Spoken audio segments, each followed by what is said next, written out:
Bonjour, vous regardez Tesla Geek. À partir de ce dernier trimestre 2022, Tesla a commencé à livrer des véhicules sans capteur de stationnement. Vous êtes donc de plus en plus nombreux à attendre une mise à jour qui viendrait avec les caméras rétablir le service. Nous n'avons à ce jour aucune visibilité sur quand cette mise à jour va arriver et c'est un peu problématique. Y aurait-il une autre solution que d'attendre cette mise à jour? C'est la question que nous nous sommes posée avec un abonné. Serait-il possible d'ajouter les capteurs de stationnement Tesla sur une voiture qui n'en a pas? Si vous connaissez Tesla comme moi, vous savez que le constructeur aime bien, lorsqu'il fabrique les voitures, laisser certaines pièces même si celles-ci ne sont plus utilisées. C'est notamment le cas des lumières dans les pieds sur les SR+ et Propulsion qui sont installées même si l'éclairage ne fait pas partie de l'intérieur premium partiel qui équipe ces solutions. Et donc ces lumières installées ne fonctionnent que sur les LR et Performance. On a le même cas avec les câbles pour les haut-parleurs. D'ailleurs, les haut-parleurs jusqu'à il y a un an environ, je crois, étaient encore installés sur les SR+, et étaient totalement désactivés. On pouvait, avec un boîtier par exemple de chez Ancho, venir activer ces haut-parleurs. Il y a aussi le câble pour l'attelage qui est livré sur toutes les voitures, même celles qui ne disposent pas de l'attelage d'origine en option. Et donc on s'est dit, pourquoi pas la même chose pour les capteurs? Eh bien, dans cette vidéo, nous allons tenter de répondre à cette question.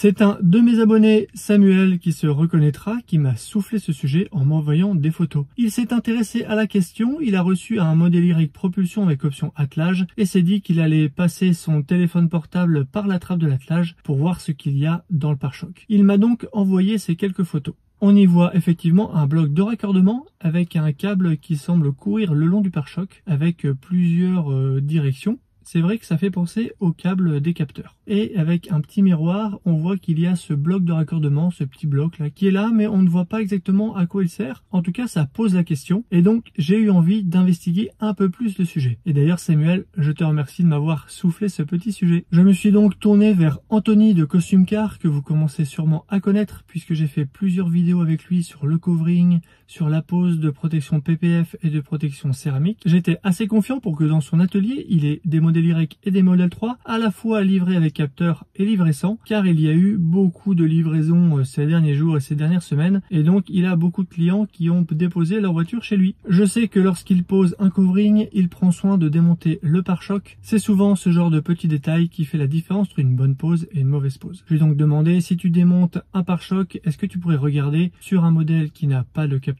si le faisceau est encore présent. Il a donc commencé par l'avant parce qu'il avait un client pour lequel il avait démonté l'avant et il m'a envoyé cette vidéo. Alors tout de suite, je m'excuse pour la qualité de la vidéo, le cadrage est pas génial, le son, il y a du bruit autour, donc je vais essayer de le gommer avec un filtre. Ce n'était absolument pas prévu au départ que j'utilise ces enregistrements pour faire une vidéo. J'ai vraiment eu l'idée comme ça qui m'est venue cet après-midi. Je me suis dit tiens, je vais les utiliser. Donc c'était absolument pas prévu. Donc voilà, soyez un peu indulgents avec les images. Vous verrez sur la vidéo, il a démonté le pare-choc avant, il l'a déposé sur des trépieds à l'arrière du véhicule. Il va regarder ce qu'il y a dedans et ensuite il ira marcher jusqu'à l'avant du véhicule pour voir les prises qui s'y trouvent. Tout de suite, je passe la parole à Anthony.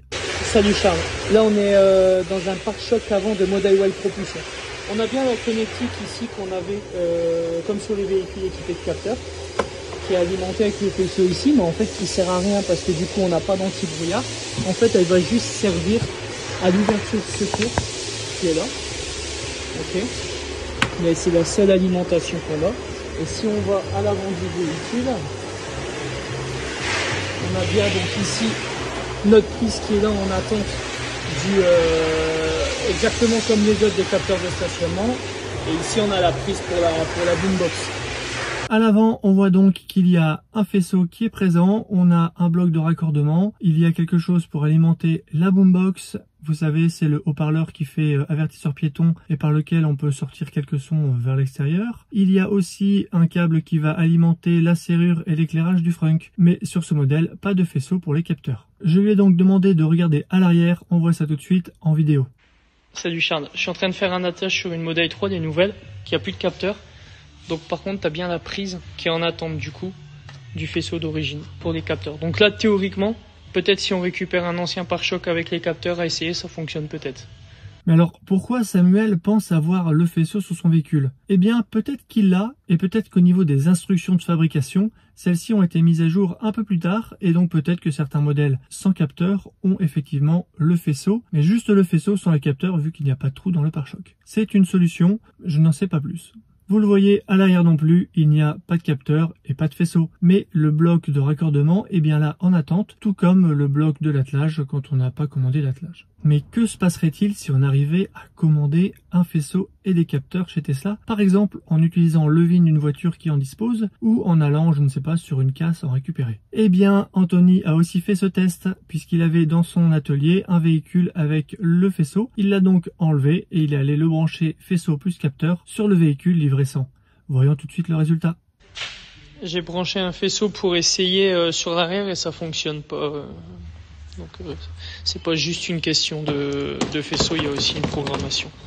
Comme vous le voyez, ça ne fonctionne pas. Il faudrait ce qu'on appelle un petit coup de valise, c'est-à-dire une activation logicielle sur la voiture pour en bénéficier. Alors bien sûr, vous pourriez brancher aussi des capteurs, un système d'aide au stationnement tiers, comme on peut en faire sur des véhicules qui n'en ont pas du tout, mais ça ne serait absolument pas pris par le logiciel de la voiture et donc vous n'auriez pas toute l'intégration qu'on peut avoir dans une Tesla normale. Vous êtes certainement impatient de récupérer cette fonctionnalité avec les caméras, avec la mise à jour qui devrait arriver. Personnellement, je n'ai pas de visibilité là-dessus. J'ai des abonnés qui tiennent de leur TA que ça pourrait arriver avant la fin de l'année, d'autres que ça arrivera courant janvier. Honnêtement, je pense que les TA malheureusement n'en savent pas beaucoup et donc on n'a aucune info. Il faut donc être patient, faire attention. Moi je me souviens dans mon ancien véhicule, un Countryman de 2011, j'avais des capteurs uniquement à l'arrière et je n'avais pas de caméra. Donc quand je reculais, je le faisais au bip et avec les rétroviseurs latéraux et ça s'est plutôt pas mal passé. Là où c'était le plus compliqué, c'était à l'avant puisque je n'avais aucun capteur. Et là, il faut faire attention et connaître un peu son véhicule.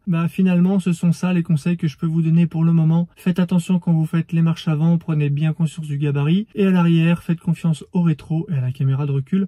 Normalement, ça peut bien se passer. J'espère que Tesla quand même arrivera bientôt avec cette mise à jour. Ça fait déjà un mois maintenant que les premiers modèles Y sans capteur ont été livrés, en particulier des performances, donc avec un budget quand même assez élevé, et donc faites attention. N'hésitez pas à aller faire un tour sur mon site teslageek.fr, je l'ai mis à jour hier, il y a deux principales nouveautés. Dans les bons plans, il y a un lien vers un site pour faire très rapidement des devis pour la pose de bornes de recharge. N'hésitez pas à aller y faire un tour et à me faire un retour sur ce site. Dans la section accessoires Amazon, j'ai aussi ajouté des liens vers les produits Joa. Jusqu'à maintenant, ils n'étaient commandables que sur leur site, avec comme principal inconvénient des frais de livraison assez élevés, 17 $. Les frais de livraison n'étant offerts qu'à partir, je crois, de 100 ou 120 $. Et bien, quand on fait un petit panier, on se prend 17 $, ça fait quand même mal. J'ai trouvé quelques liens sur Amazon. Alors, à première vue, le tarif a l'air en euros un petit peu plus élevé que celui en dollars directement chez Joa. Mais par contre, il n'y aura pas les problèmes de frais de livraison. Si vous êtes abonné Prime, ils seront offerts. Ça vous fait donc deux possibilités de profiter de ces produits de qualité premium que sont Joa. En tout cas, je commence à en avoir quelques-uns et je les trouve très bien, j'en suis super satisfait. Abonnez-vous aussi pour ne pas rater mes prochaines vidéos. Il y a des super trucs, grosses vidéos qui vont arriver, je vous en dis pas plus, mais je suis certain que ça va vous plaire. Alors abonnez-vous et activez la cloche pour ne pas rater ces vidéos, être notifié. Et je vous dis à bientôt pour une prochaine vidéo.